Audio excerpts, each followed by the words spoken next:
I'm Emily. I'm an alcoholic. Let's see. I have a sobriety date. It's February 28th, 2016, which thankfully was before UNC hired Bill Belichick, so I don't think I could have gotten sober right now. Anywho, so let's see. I'm here to say what it was like, what happened, and what it's like now. And I'm kind of glad for the shortened time because what it was like was just kind of terrible. I was a goody two-shoes, for lack of a better word. I wanted to share a story about, we were doing a training a couple months back, and our esteemed medical director saw me sitting in the front row and goes, "How in the world did this girl become an alcoholic?" And somebody else goes, "It was the alcohol." And I love that response because in a way that's true, right? I could talk about childhood trauma and all that, but at the end of the day, alcohol does something to me and my brain that it doesn't do to most of the population, which is kind of unfair, but it is what it is. So I wasn't a big drinker in high school. I was not a cheerleader. I was in the marching band, though, so stayed pretty busy with that. Didn't really drink or do anything illicit until college. And having grown up, I always talk about, my family talks about, we all grew up with addictive personalities, which was their way of not having to say we all grew up with addiction. But I got warned up and down about alcohol. Everyone in my family, Emily, stay away from alcohol. It's not good for you. And I thought, okay. And I took that to heart. But nobody said anything about Adderall. So that stuff I took, and that was good. And I do believe something happened when I took Adderall. Because I'd had a drink of alcohol in high school. It was actually my parents forced me to have it. And I remember taking it and having that sip, and I felt that warmth. I felt that goodness in my body. And I immediately said, and I put it down on the table, and I pushed it away from me. I said, I can't have that. That's too good for me. And I was right. But my drinking didn't really get out of control until, I would say in college, I pretty much figured out that whenever I drank, I went all out. I did not stop until someone took it from me, until I passed out, or other things. Moderation was not in my vocab. So once I figured that out, I just didn't start. So I got through college relatively okay, moved back in with my parents who, like I said, we all grew up with addictive personalities. So it was a real fun household. And that's where I stayed. I like to say it was 2009 and there was a recession, but in reality, I was in denial, deep denial about the fact that I was going to go to medical school with my 2.8 GPA. Drinking for me essentially sort of took over when the psychiatrist figured out I was stealing everybody else in the house's Adderall. Apparently that's a crime. They don't like that. So drinking was something I could get from the grocery store. I could go buy a giant old bottle of wine, sneak it in my book bag, and there you go. Like I said, it wasn't funny. There wasn't a lot of cute stuff. I did adopt a cat in a blackout at one point. That was pretty good. That was like the only good thing that happened. But it was bad. My drinking took me to such a place, and in a way, I'm very grateful for that because it took me to such a deep, dark place that now when I think about it, should you have a glass of wine with dinner? No, because I became so dependent on alcohol so quickly.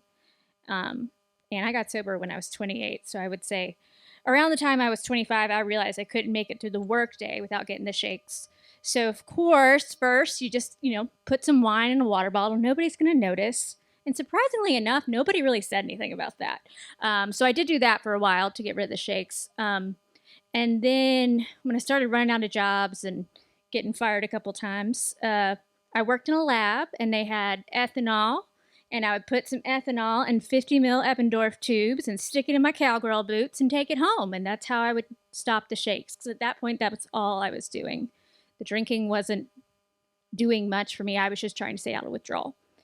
So, eventually, I'm going real long.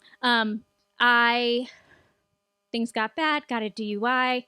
2012, 2016, I really don't remember a lot of, and things happened pretty out of order in my own brain. But eventually, I came to my parents myself, and I remember this moment because I came to my mother.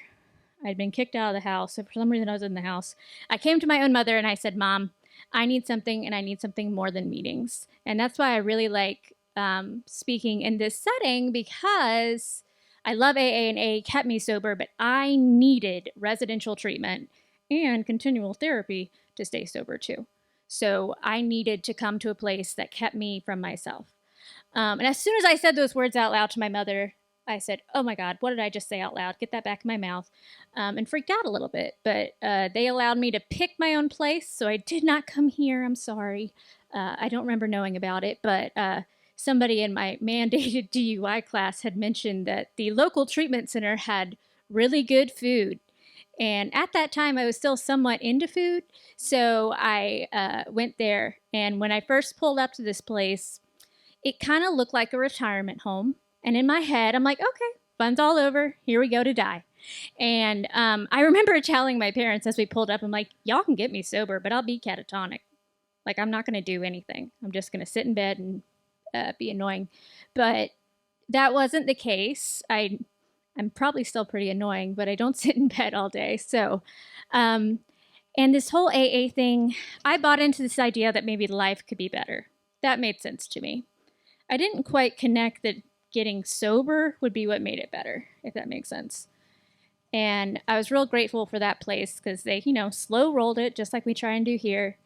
And they gave me this little daily reflections book. And one of the readings for early March, I love the ninth step promises, but the reading that really hit me, it was, and we have ceased fighting anyone, anything, even alcohol. And that is what, tears just started streaming down my face because I didn't know if I wanted to be sober, but I wanted to be done fighting.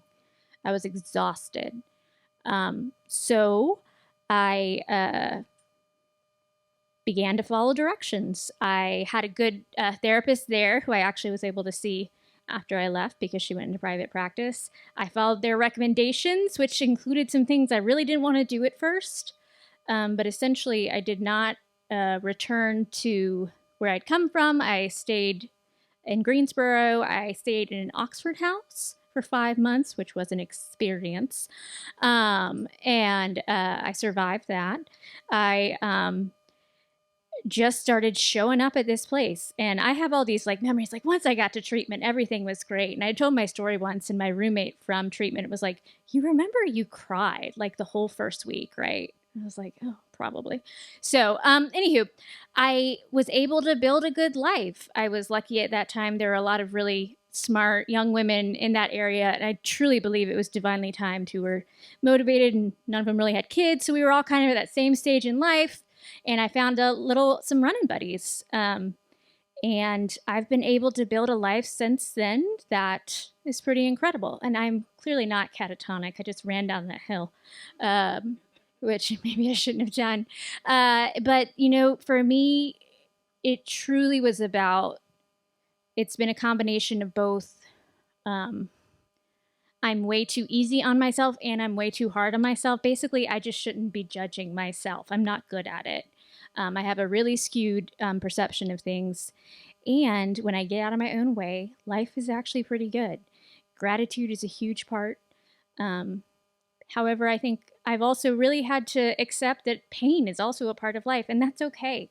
I think I was trying so hard to avoid anything that resembled anything that wasn't super fun.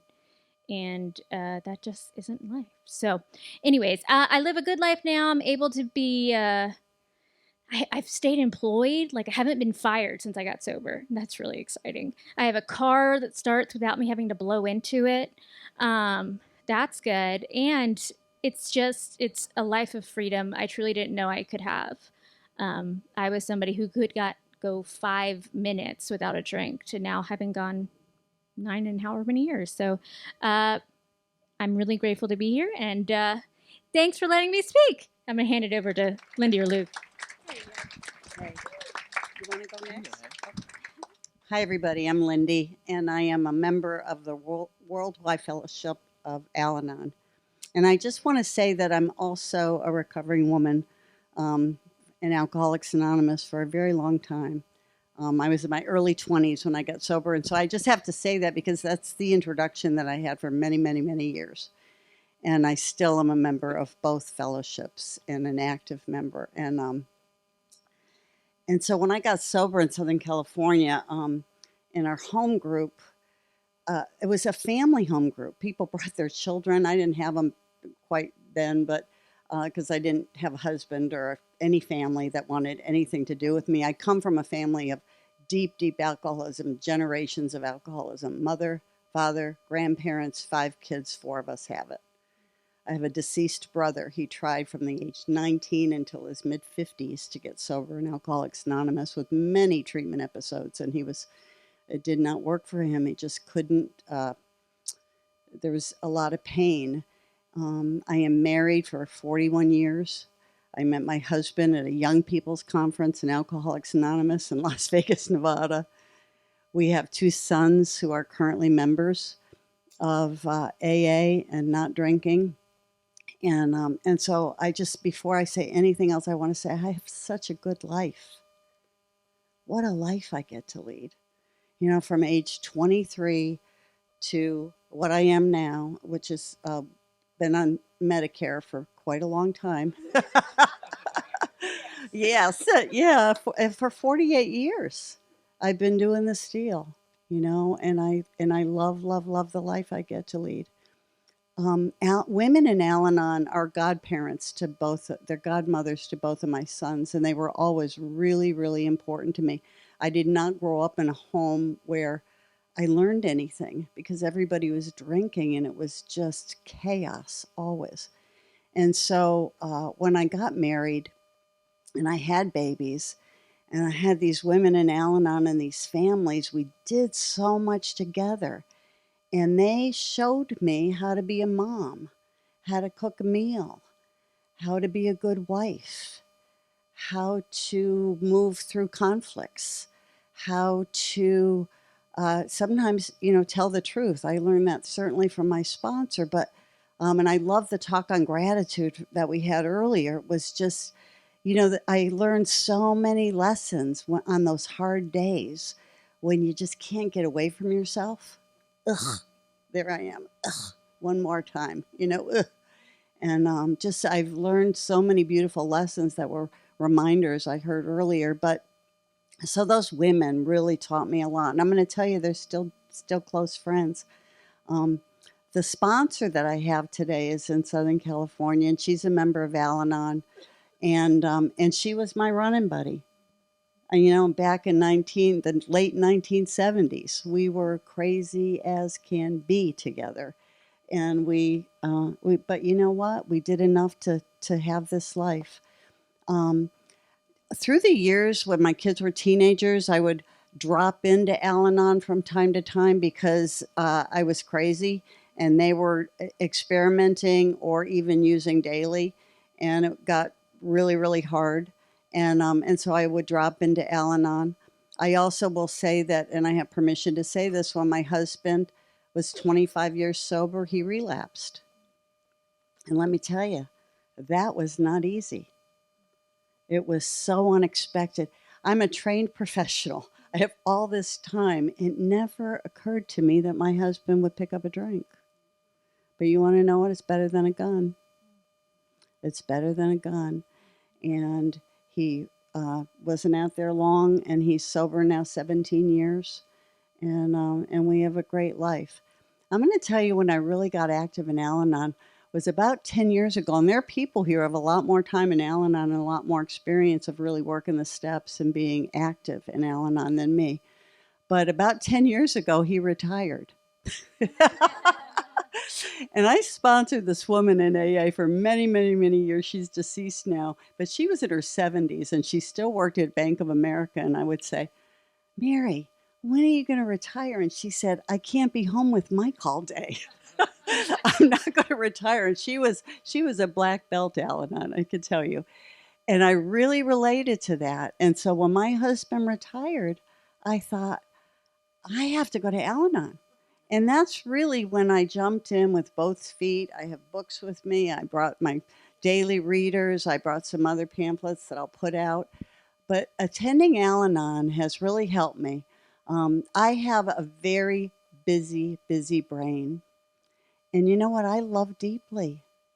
I love my family. I love my husband. I love my grandchildren. I love my children. I love my sponsees. I love deeply. And when they are struggling, I am affected. I am affected when the people that I love are in active addiction. I'm affected when they are struggling. I'm affected when I see depression. I am affected. And I I don't rest well. The chatter in my head becomes way louder than I want. I also have been a sober woman long enough to know that peace is available to me. I know how to get peace. I know how to surrender. I know how to let go, but it isn't something that is always easy. Sometimes I have a death grip and you have to pry one finger at a time off of whatever it is that I think I might have some impact on, some ability to control, some ability to change. And so that's when I found Al-Anon. And I attend 1 or 2 meetings every week. I still go to AA also, and it really helps me. And what I want to tell you, I think a lot of people have misconceptions about what happens in Al-Anon. And um, when we go to Al-Anon, we don't talk about the addicts. That is not what the conversation is about. We talk about ourselves in the family disease. You see, I suffer from the family disease. I learned it when I was 2, and they're hard, um, lost lessons. I don't know how. I don't shed those easily, and so when we go to Al-Anon, it is probably the most respectful program I've ever been in. It is the most what's the word I want to use? They allow all of us to move at our own pace. No one in Al Anon will ever tell me what I should do. I can't say that about all the sponsors that I've had in AA, let me tell you. But no one in Al Anon, they might make suggestions about what they have done. But when we go, we're respectful about the members of our families or our loved ones who might suffer from addiction. You might hear words like my qualifier. There's such, we really adhere to anonymity, so much so that there's an immediate sense of safety when you walk in the door. And there's a lot of humor, there's a lot of laughter, there's a lot of sometimes tears.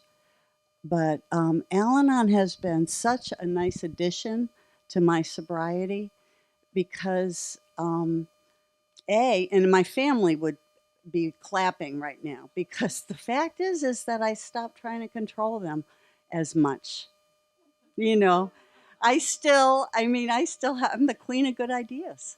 You know what I mean? I always have good ideas. It never shuts up. But you know what I've learned to do is pause. I've learned to stop for a minute, and I use the acronym THINK. Is it thoughtful? Is it honest? Is it intelligent? Is it necessary? And is it kind? I love some of the things that we say in Al Anon. Does it need to be said? Does it need to be said by me? And does it need to be said now?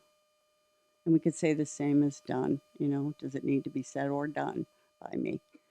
Um, we use the same 12 steps that they use in Alcoholics Anonymous. The only word that is different is one word in step 12, and in this 12th step, it's others instead of alcoholics in terms of helping others. And so we have literature that we can read, we can take steps, and we go through the steps just like we do in our other 12-step programs. And you want to know what happens as we change and we grow and we become better. We become better. And so if anybody's out there, there's a lot of double winners. That's what we call them, double winners. I am a double winner. I have tons of double winners in my life. And so if anybody is there and they think that they've worked really hard in their 12-step program, but there's something missing, I invite you to try Al-Anon. There's a lot of Zoom groups still, but there's something about an in-person group that really touches my heart. I don't get a lot from Zoom. I want to hear the laughter. I want to see the tears. I want to get the hugs. I want to be in that environment. I want to be with those people. And I want to have an opportunity to serve. And it's a little more difficult when we do that with technology.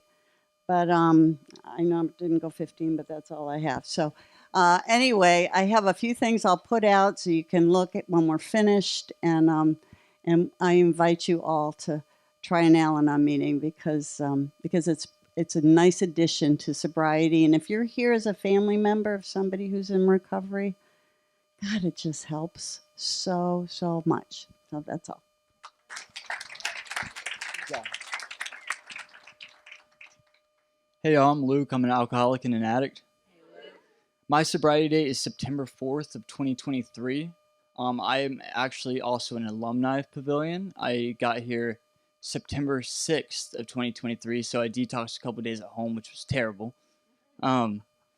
So my story, I kind of want to share about my transformation between like a deep self-hatred for myself to the transformation to self-love.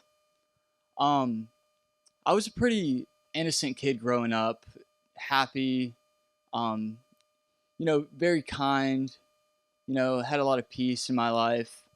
And my friends, my main friend group, they all started drinking and doing drugs around the time that they were 15 when we were freshmen in high school.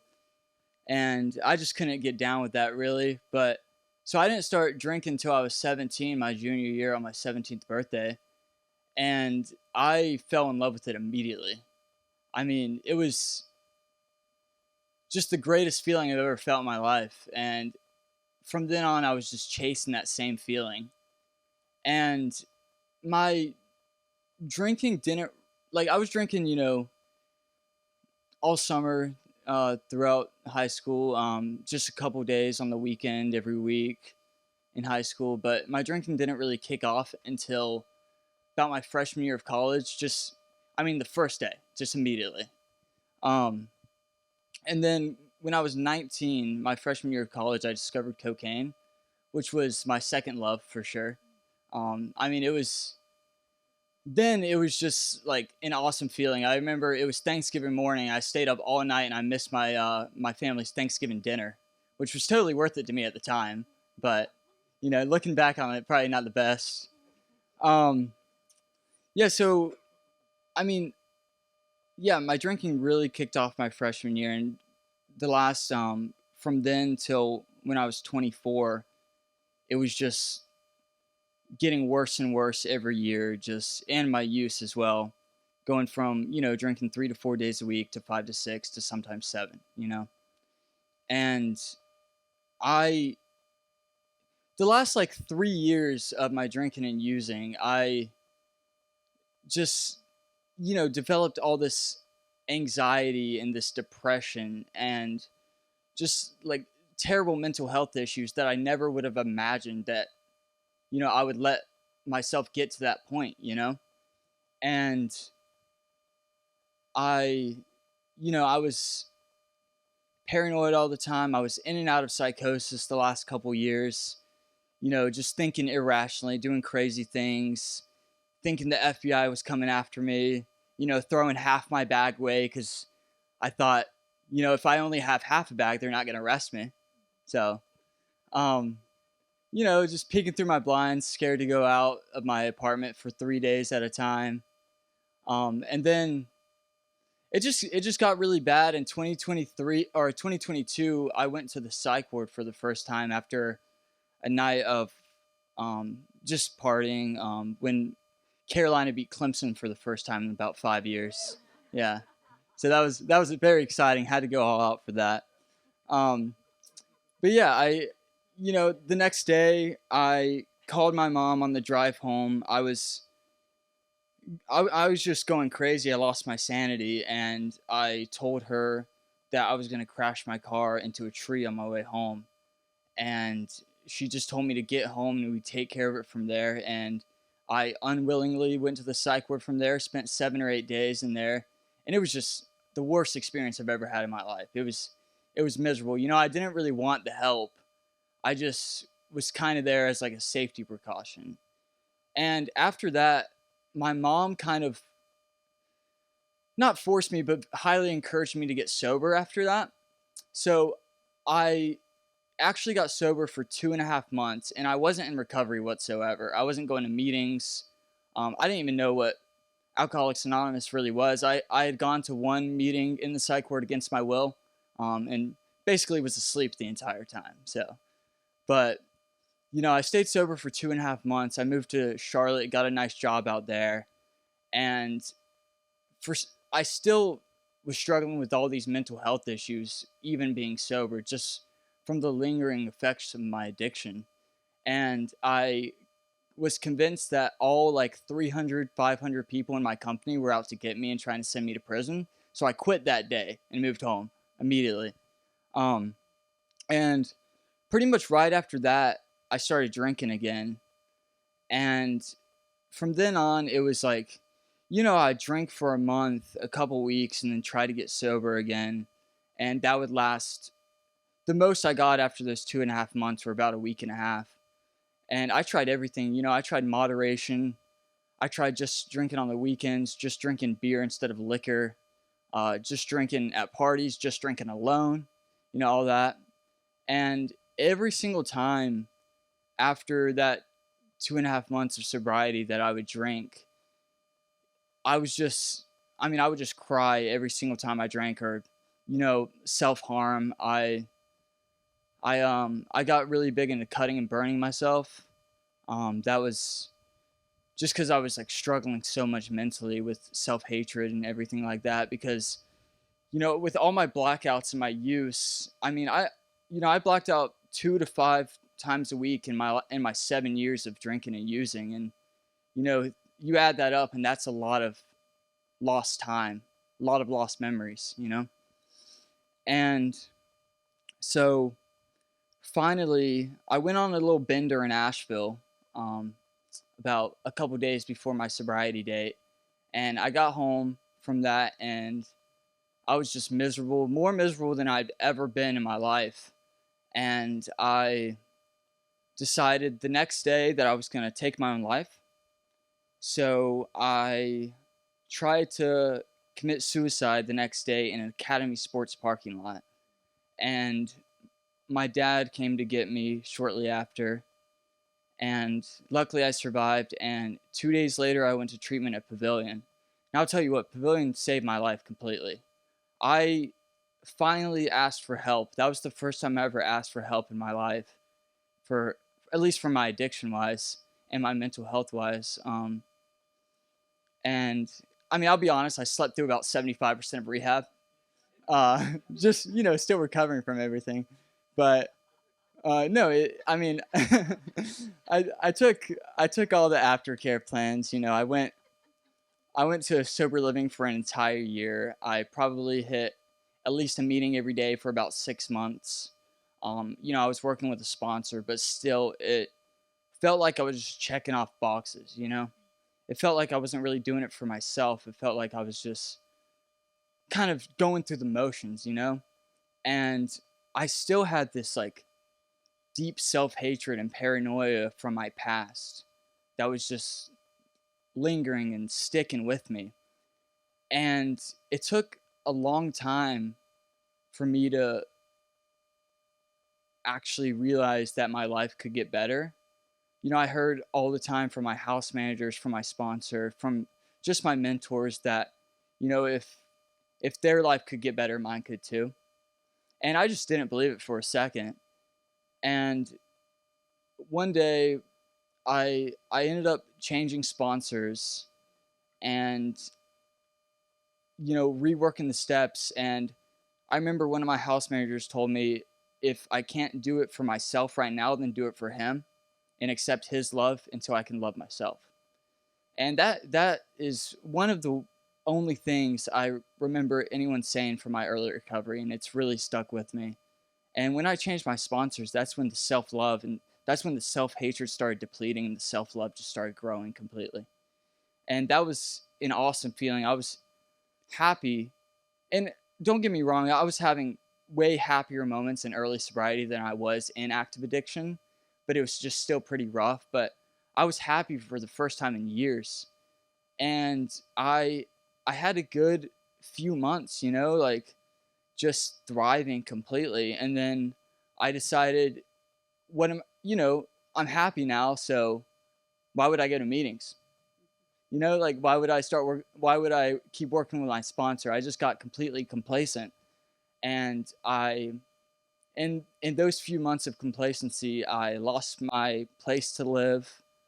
I lost my sanity again. I got severely depressed. I almost lost my girlfriend.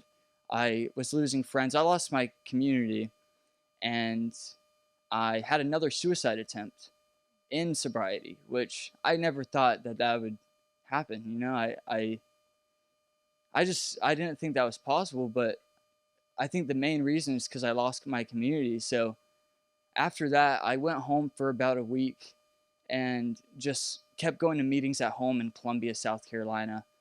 And somebody at a meeting gave me this book called Living Sober, which I had never read before. And I read that, and that really just, their encouragement, they gave me phone numbers and everything, and that really just got me back into the program. So I moved back into my sober living for about 6 months, and I got my community back. And I just slowly started gaining everything back in my life just by, working that program again. And now, I mean, like, my life could not be better. I have a pretty good relationship with my family. It's still growing for sure. That's how it goes. It takes a while to get that trust back still. Um, and I actually got engaged about 3 months ago. So, thank you. Um, I moved into a new house with my fiance. I'm paying my bills for the first time ever in my 26 years of life, all by myself. You know, which is insane and hard, but you know, but it's all right. But just needless to say, this program in Pavilion completely changed my life for the better. I mean, I could not.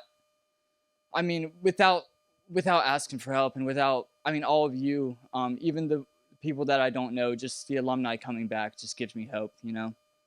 Like just showing how much this place changed everybody in this tent. Um, but yeah, just my life could not be going better, and I have to thank this program and all of you in Pavilion. So thanks for letting me share, y'all.